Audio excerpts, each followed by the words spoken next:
Épisode 3, de l'autre côté du comptoir.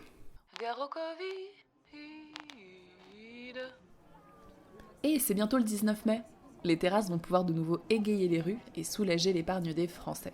Il sera enfin possible de s'y prélasser, de siroter un café, de déguster un carpaccio, de contempler la ville depuis un point de vue devenu si rare. Non pas depuis le sol, ni depuis nos jambes tendues, mais bien avec nonchalance sur une chaise à 4 pieds. Bon, et une fois que l'on a parlé de la joie de la future clientèle de ces bars et restaurants, est-ce que l'on s'est posé la question de ce qu'il se passait de l'autre côté du comptoir ? Dans cet épisode, on va essayer de briser ce quatrième mur, celui de la scène du bistrot en liesse, où l'on se retrouve comme si dans une grande symétrie tout le monde revenait du même front. On va essayer de comprendre comment ces professionnels ont vécu et vivent encore ces longs mois de crise. Alors qu'à Marseille, on tient avec la trésorerie d'un très bon été 2020, ailleurs, on s'en sort parfois avec les aides du gouvernement qui compensent les pertes et qui parfois même permettent momentanément d'alimenter une trésorerie et de faire des travaux inespérés. Mais il n'est pas seulement question de tenir. Les corps ont été marqués durablement par la crise. La fatigue chronique, les rages de dents que l'on laisse traîner, des opérations manquées, les jours de repos escamotés, on travaille moins, mais tous les jours, sans discontinuer. On est le capitaine de son navire, d'une activité qui est aujourd'hui risquée. Si certains ont fait confiance aux institutions pour s'en sortir, d'autres n'ont pas fait ce choix.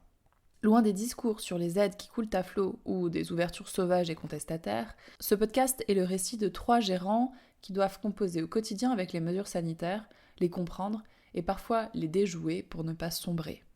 Dans cet épisode, on croise les regards, on lance une conversation entre 3 représentants de ce secteur d'activité. Le premier est gérant d'un restaurant dans le quartier de Noailles à Marseille, la seconde tient un bar à chicha dans la région sud, et le troisième est propriétaire d'un restaurant en Bourgogne. Au-delà des enjeux qui se posent pour l'activité de chacun d'entre eux, du contexte économique et touristique différent de ces 2 régions, leurs récits et questionnements se recoupent souvent.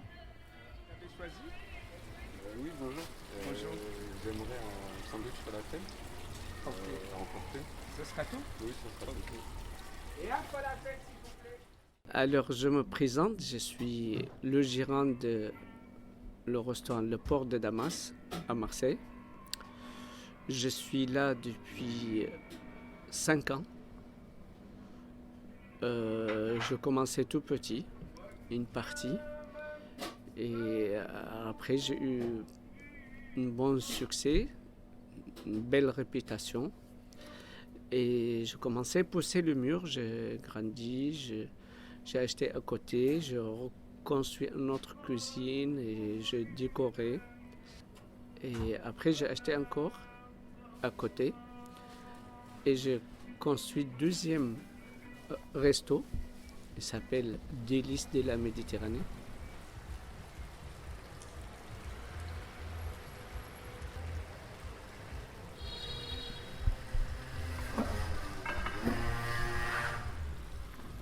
Alors, en ce qui concerne mon activité, je suis en Bourgogne, pas loin de Dijon.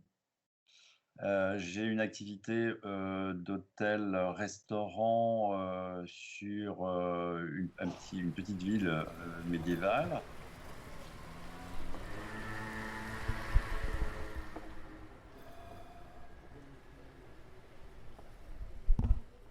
Oui, il y a 2 particularités en fait. C'est que je suis gérante de la chicha, mais j'ai commencé à être gérante de la chicha quand on est rentré dans cette période de confinement, il y a eu, juste après le premier confinement en fait. En fait, j'ai eu à gérer pour le moment que les problèmes liés au confinement. Donc, comment ça s'est passé ?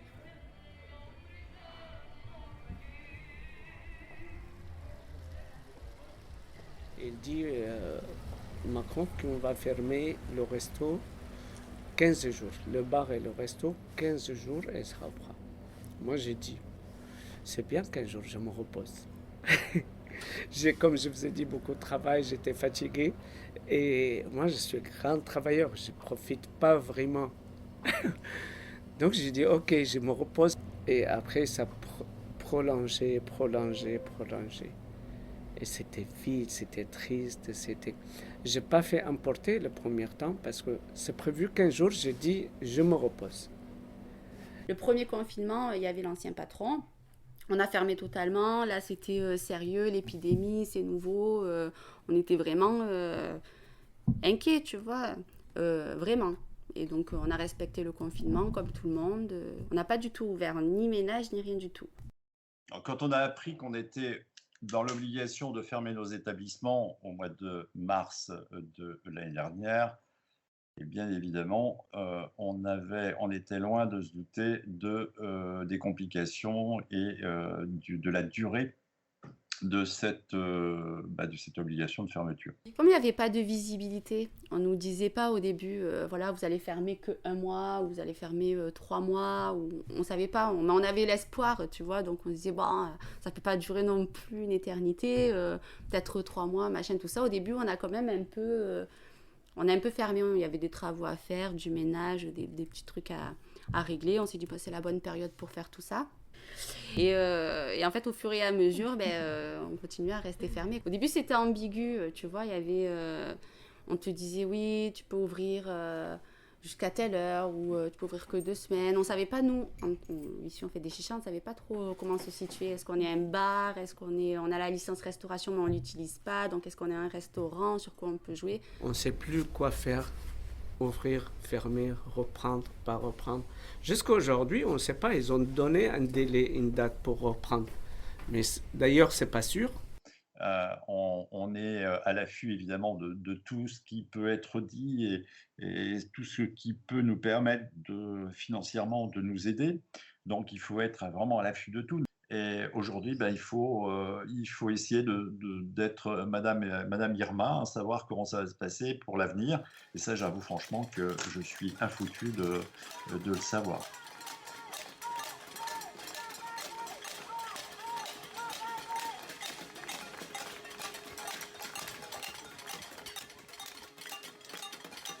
Face à cette incertitude, plusieurs manifestations de cafetiers et de restaurateurs s'organisent pour s'opposer aux mesures prononcées par le gouvernement. Des maires s'opposent au couvre-feu, des référés liberté sont pris pour demander la suspension en urgence d'arrêtés préfectoraux. Partout en France, des cagnottes en ligne sont créées pour pouvoir soutenir ces commerces. Et lorsque ce n'est plus tenable, des restaurateurs comme à Nice ou à Villeurbanne envisagent d'ouvrir malgré les risques de fermeture administrative.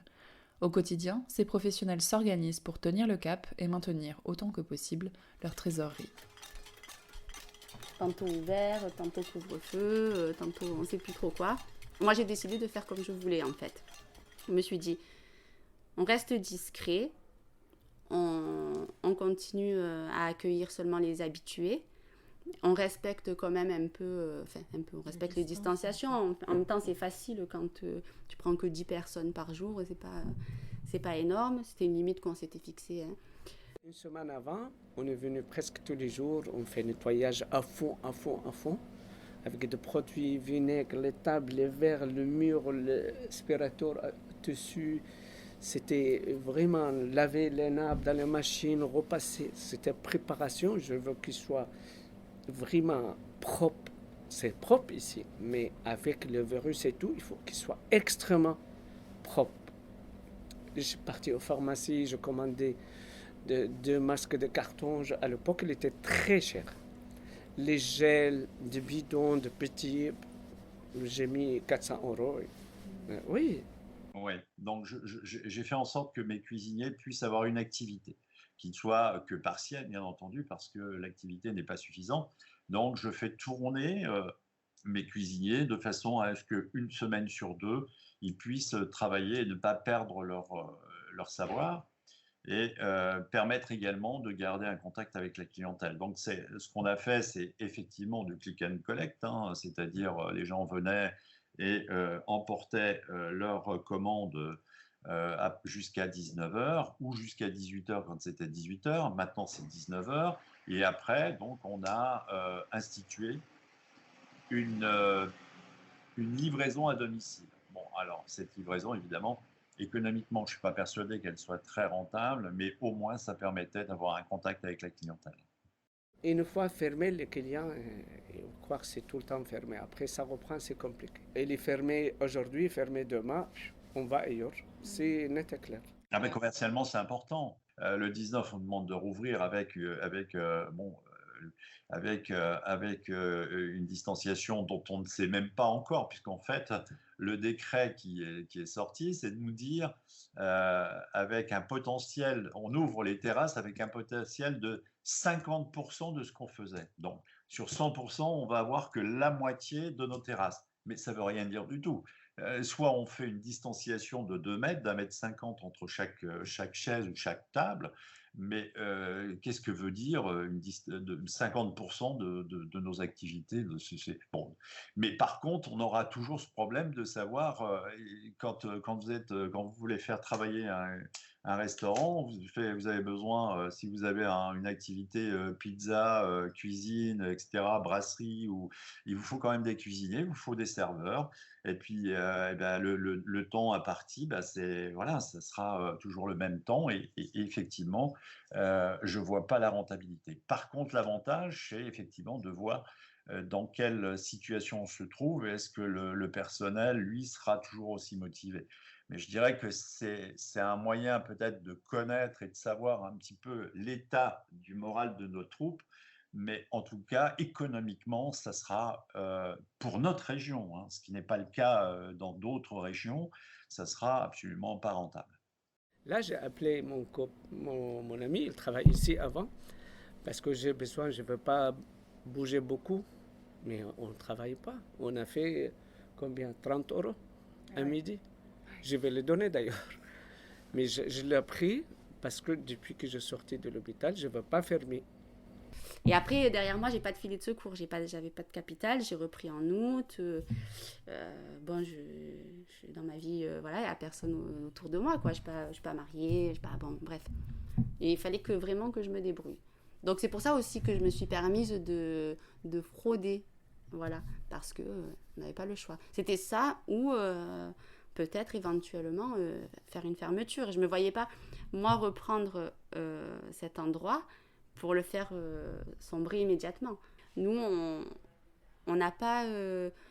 on s'est pas plaint, on n'a pas crié, on n'a pas demandé d'aide, on n'a pas voulu faire les révolutionnaires en allumant toutes les lumières, entrez tous, on va se battre contre le gouvernement, machin, tout ça.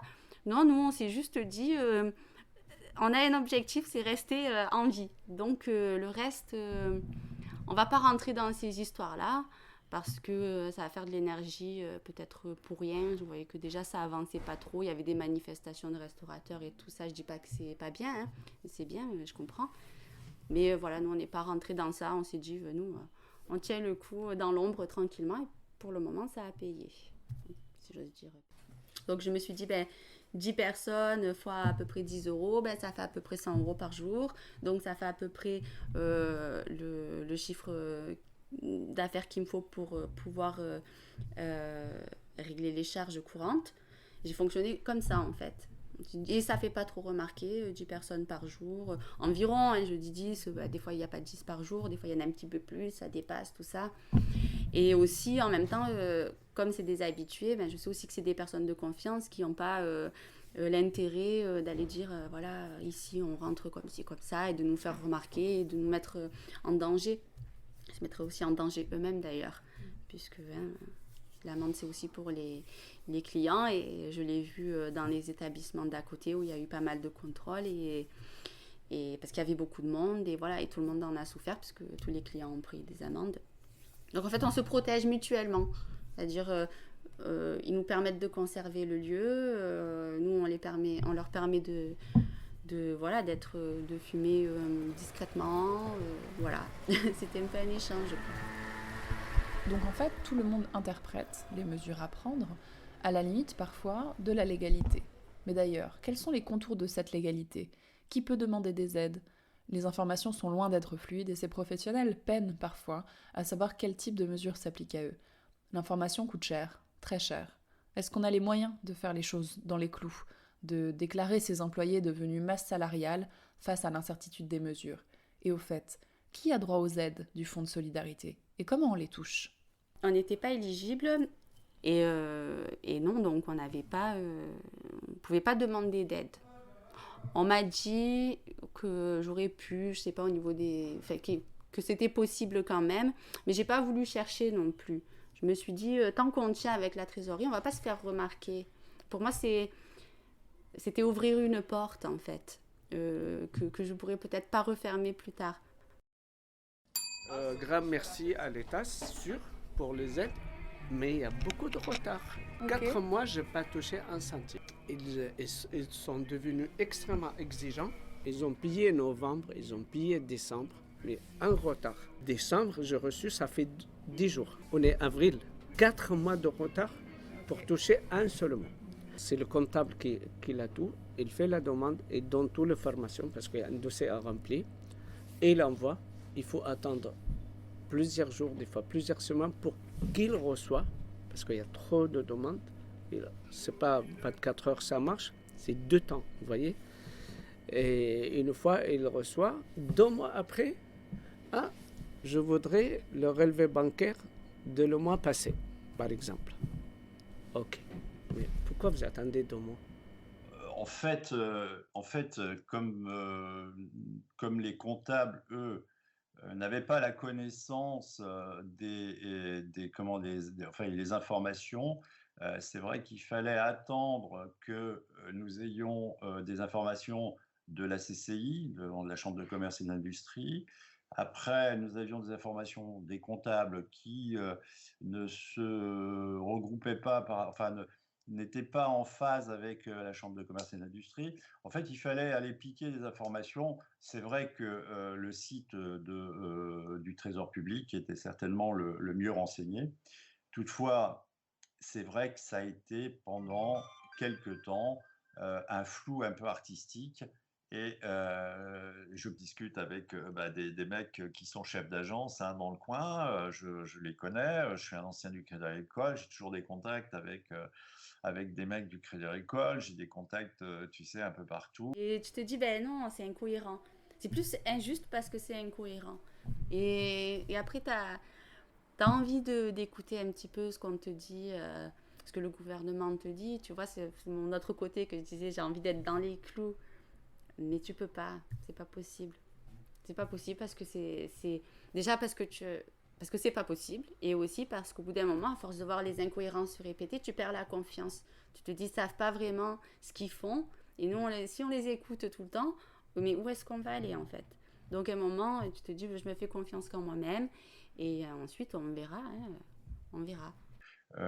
Aujourd'hui, d'être dans notre situation avec des aides de tous les côtés, certes, ça nous tient en vie, mais il y a un moment donné où l'État, effectivement, et ça se comprend, hein, mais ne pourra plus nous aider, et là va surgir les problèmes. Voilà.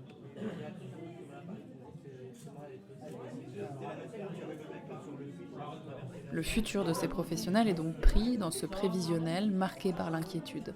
Les aides maintiennent à flot et épargnent ceux qui n'avaient pas contracté de crédit ou bien dont les charges n'étaient pas trop lourdes. Mais en fait, qui va rouvrir ses portes? Et qui va remettre son tablier? Qui a fait faillite? Qui a pu tenir et comment? Il est certain que ces aides peuvent et permettent de payer les loyers, pas mal de choses, sauf que ne permettent pas de garder d'avoir de la trésorerie. Ça fait presque une année, je suis fermé. Heureusement, je n'ai pas de crédit. Heureusement, j'avais l'argent à côté. Et sinon, ce n'est pas possible. Ah oui. Moi, je touche le bois, je m'en sors jusqu'à aujourd'hui. Et on sait très bien, certains qui sont malheureusement, c'est pas qu'ils sont mal organisés, qu'ils n'attendaient pas comme moi à ces gravités. Ils avaient plus de charges peut-être, ils avaient de crédits à payer de droite à gauche, et ils avaient leurs marchandises peut-être crédit. Et là, qu'ils ont payé très cher. Moi, tout ce que j'ai de marchandises de stock à moi, j'ai un système, je paye tout de suite mes marchandises. Et ça m'a aidé.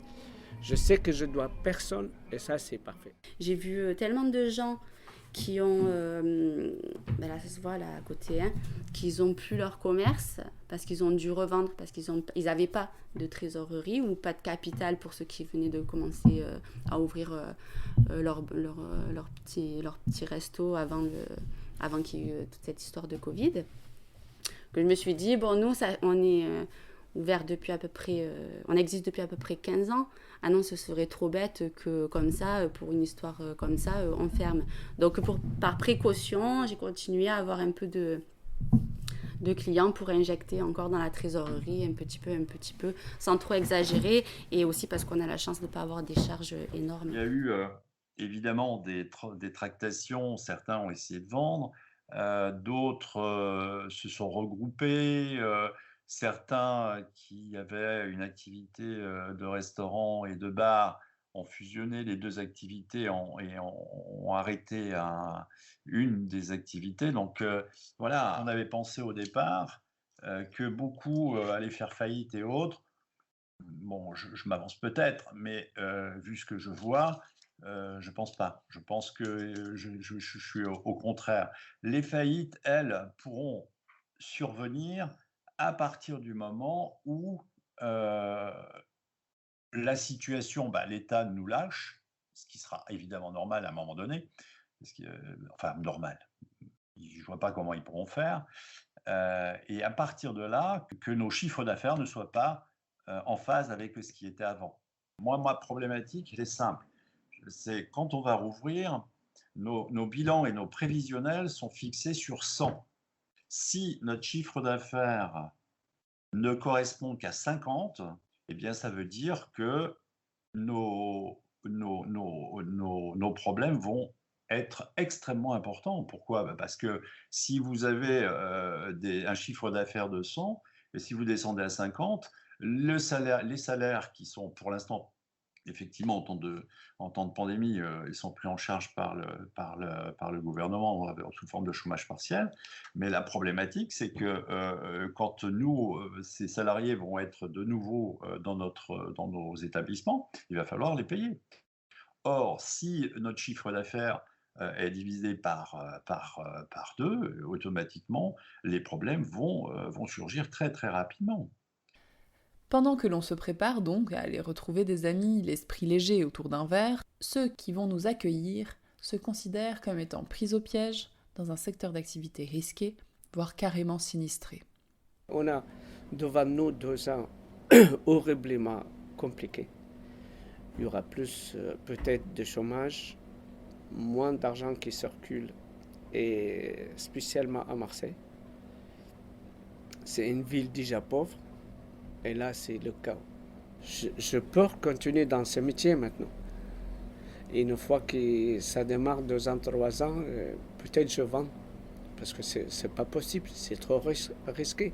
À chaque souci, on met le doigt sur nous. Ça fait 1 an fermé. 1 an, c'est pas possible. C'est pas possible. Il y a des gens, là j'ai de la chance que je peux reprendre, ouvrir. Il y a des gens fermés pour toujours. Il y a des gens, ils sont psychiatres. Il y a des gens, ils sont faillites. Il y a des gens qui ont problèmes socio-familiales qui gravés. C'est horrible. C'est quand même des millions de gens qui travaillent dans la restauration et l'hôtellerie, hein. Sans parler des petits, des étudiants qui, pour financer leurs études, venaient travailler en saison. Donc là, encore problématique. Aussi, un autre facteur qui va pas favoriser notre activité, c'est que les banques ne nous feront pas confiance, ou ne feront plus confiance. Que ce soit les hôtels ou les restaurants, aujourd'hui, si vous voulez acheter un restaurant, vous voulez acheter un fonds de commerce, il vous faut non pas 25% ou 15% de fonds propres, il va vous falloir 50%, peut-être même plus pour certaines banques. On est actuellement fiché en rouge au niveau des banques. Et ça va même relativement plus loin, parce que si on parle de nous en tant qu'activité, mais ça va générer également des problèmes pour tous ceux qui travaillent dans la restauration et l'hôtellerie. Et ça, il ne faut quand même pas l'oublier, c'est pareil. Même si vous avez un contrat à durée indéterminée dans un restaurant ou dans un hôtel, le banquier, lui, si vous, en tant que particulier, en tant que salarié, vous demandez un emprunt, il y a de grandes chances que le banquier vous dise « Monsieur, je ne vous suis pas parce que vous savez, vous êtes dans un métier qui est quand même un peu à haut risque.